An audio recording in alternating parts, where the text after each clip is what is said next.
Welcome, I'll be reacting to Penny Dreadful, Season 2, Episode 1. This is a commentary. It is not a market substitute. Please support the original. How's your friend? His eyes. Vanessa! Oh no, now I'm even more suspicious if they brought it up in the previously on. What's Evelyn up to? I've missed her coats. So elegant. We never did hear her answer to the priest. This outfit has a bit of a military flair to it. Uh-oh.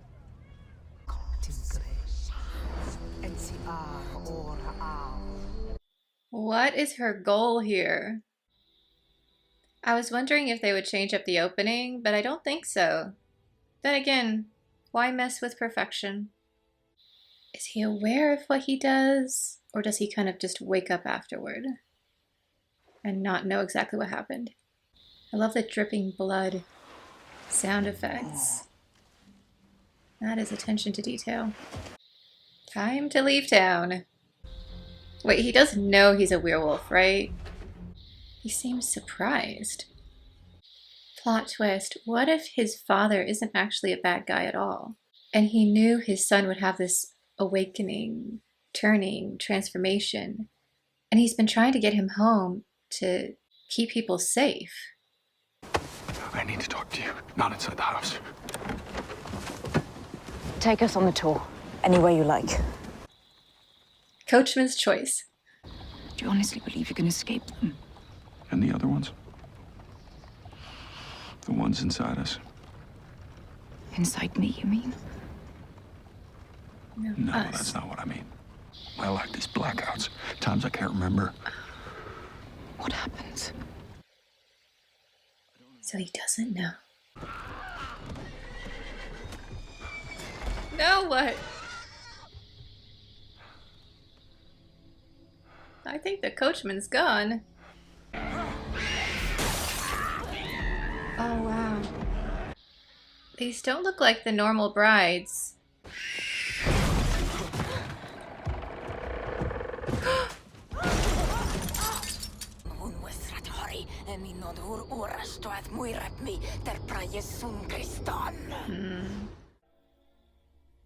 Oh my goodness. How are they going to explain this? I love the music. All the choral. Oh, oh. He hasn't revived her yet? I guess they're going to show us. I expected her to show up in season 2 already. I feel like every time he does this, he finesses the process more. We are bound on a wheel of pain, thee and me.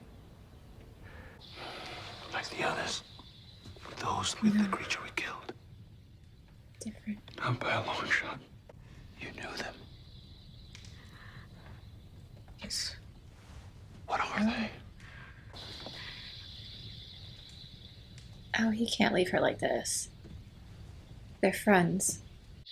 She is genuinely terrified. What were they?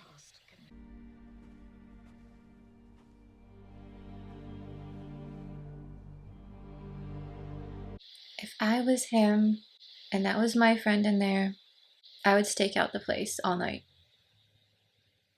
I would be somewhere in this square, keeping an eye out.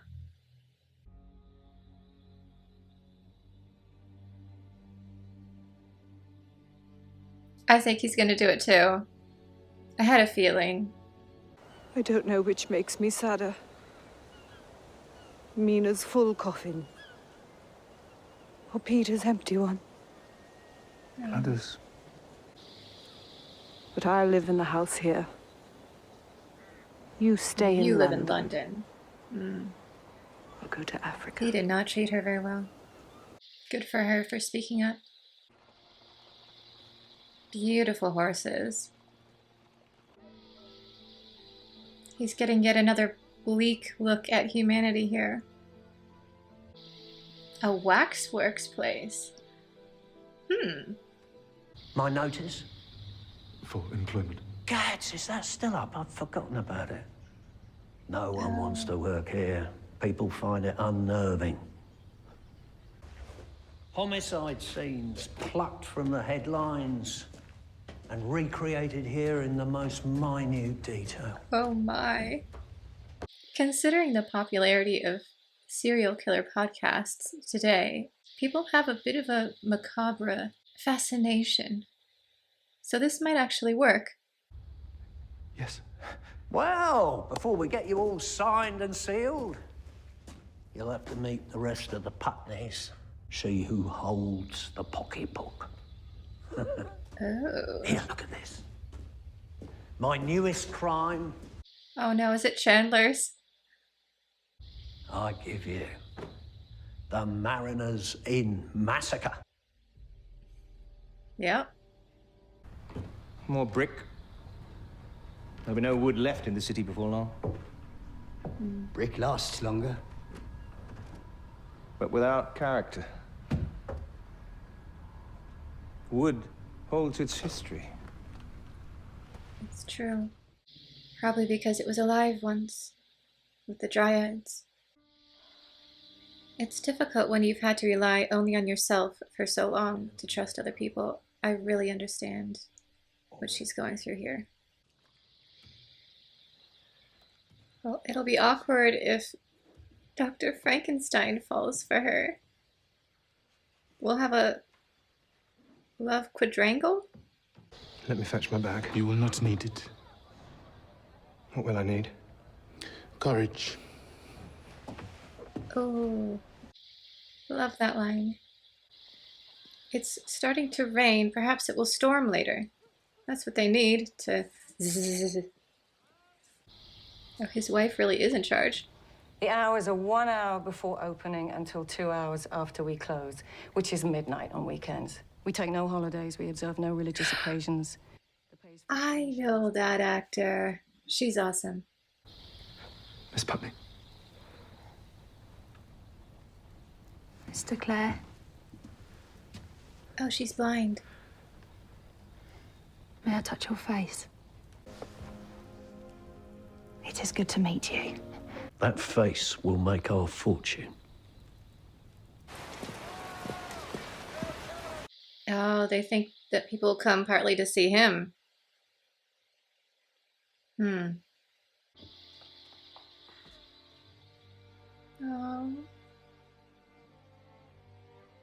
What Adam spoke in paradise before the serpent made his memorable appearance. The story goes, Satan took God's language and turned it inside out. After the fall of man, God spoke to Adam, but Adam could no longer understand him. Christian mythology is absolutely fascinating. I'm glad we're delving into it. I wonder if Lilith will show up. This is a battle I must fight on my own. They are nightcomers. Witches. Well, okay then. That shouldn't be a problem.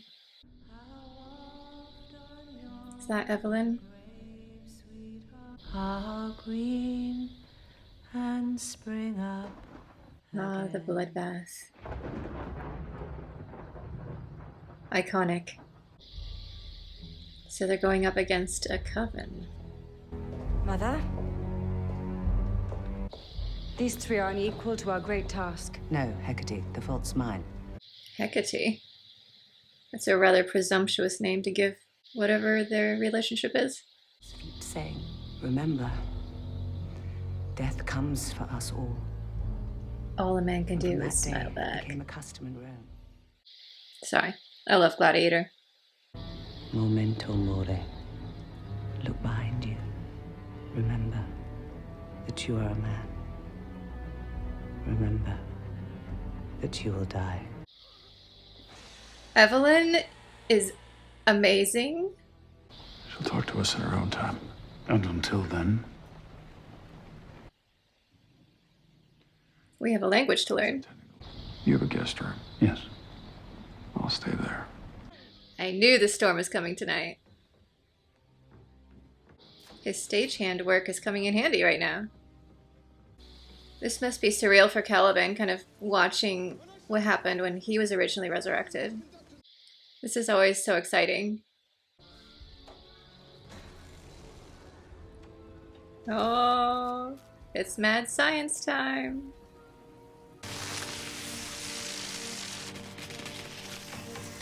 Uh-oh, something's wrong. Did it not work?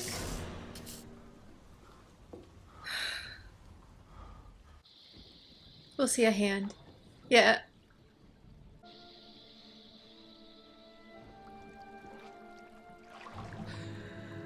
What will she remember, though? Get her a cloak! Why the two? What are you up to?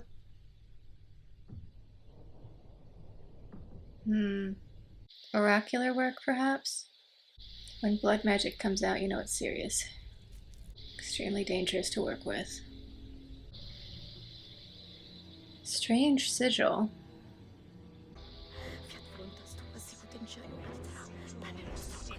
We've got a witch battle here.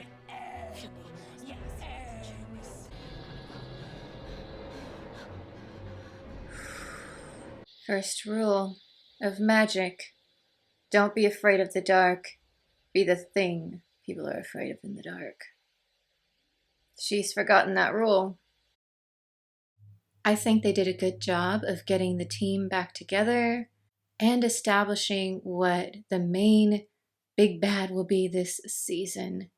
The Witch of Lucifer and her coven. I'm not exactly sure what relationship she has to Hecate, not actual Hecate. The character called that.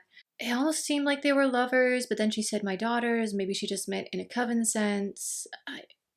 It'll be interesting to explore that. I hope we get more scenes of just the witches, because that was fascinating.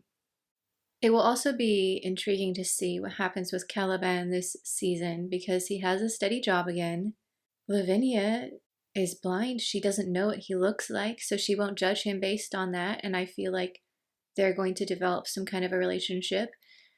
We have the bride of the creature, as it were, but once she gets her memories back, Verona is going to be all about Mr. Chandler again.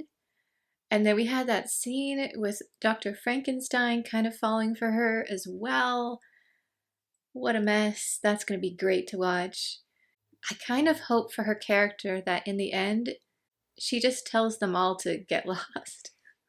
And it's just like, I'm my own person. And stop telling me who I should love. And then we have Vanessa here, who kind of realizes this is really a witch v. witch confrontation. And I think as much as it meant something for everyone else to offer to help, they can't really. They're not magical people, other than the werewolf. Kind of. And I think that's why Evelyn saw him as the biggest threat. And I'm sure Hecate is going to be taking advantage of how lonely he feels with Brona gone, and is going to appear as just a regular woman and be like, oh, I'm here for you, kind of a thing. That's my guess. Now, I keep saying werewolf, but wolfman might be more accurate. I'm not sure. They haven't really said one way or the other than the lupin creature that the witches are talking about. Anyway, I have a feeling this season will be quite a spectacular ride, especially for people who are familiar with magical practices. And they're definitely drawing on mythology, especially Victorian Christian mythology, which will be especially interesting. I remember being in an evangelical setting of church for a very long time, and none of the Christian mythology ever came up. But once I switched over to Catholicism, ooh, so much is out there. It is quite the rabbit hole if you ever want to go down it.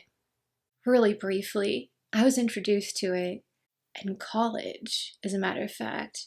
I went to Mass every day, and there was a lovely older woman from the neighborhood who stopped by. And one day she invited me to tea because we saw each other every day. And her house was fascinating. At the time, I didn't appreciate it as much as I do now because it was just so shocking and new. Because she sat me down and was telling me all these incredible stories from Christian mythology. And I was like, what? And she had actually had some experiences with encountering some of these beings. And so if I went back to her house today, I would have so many questions. But at the time, I could barely say anything. I was just like in shock. But that opened a whole door to this unexplored realm. So I don't even remember her name, but thank you, lovely person who discovered this quiet girl going to mass every day in college and said, let me introduce you to some amazing stuff. And I could see this episode doing that for people who hadn't heard of it yet as well, of encountering all these stories and going, wait, what?